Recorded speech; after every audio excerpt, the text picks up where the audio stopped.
Security force na loan think raba tuan ba kulai Bible anigi miyoy ani fare hairi. Police ki paugi matung ina pre-park pro gi active cadre ni haiba miyoy ama fare miyoy adudi Fairoijam Wilson Luang Elias Faijau ba chahi kulumdoi Kongpal Kongkham lekai dagi ni hairi. Atopa thodok amadana RPF PLA gi ni haiba active cadre Asem Ravindra Maitai chahi Kutranipan Elias Rok Elias Sathiba haidiba Bishnupur district ki Napat Awang lekai dagi miyoy ase security force na Lamphel supermarket area dagi fare hairi. Mangon dagi Aadhaar card yauna tuan ba identity card sing amadi mobile handset ama fangle hairi.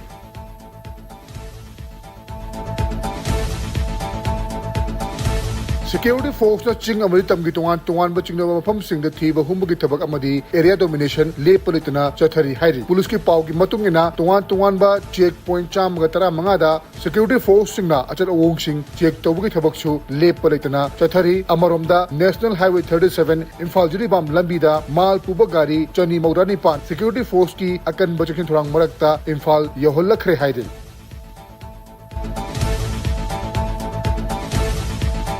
Humdramari Rakshuba All India Police Wrestling Cluster Lishingani Kunmanga Kuntarukta Medal Fanglakhraba Sanaroi Singh Manipur Police ki Director General of Police Rajiv Singh na Oktuna Ikai Khumnaba Utkre Panba Yabadi September Thada Haryana gi Madhuvan Colonel Hariba Mafam asida Pangthokhiba tuan ba Sanabagi Changdamnabada Manipur Police ki Women ASI S Rani Devina Arm Wrestling Event Gold Medal Fanglakhibani Lorena Constable P Nandajit Singh na Kilogram Humfugi Kanglupta Bodybuilding gi Gold Medal Fanglakhibani Amasung Women ASI Memza Devina Arm Wrestling Event Silver Medal Fanglakhibani.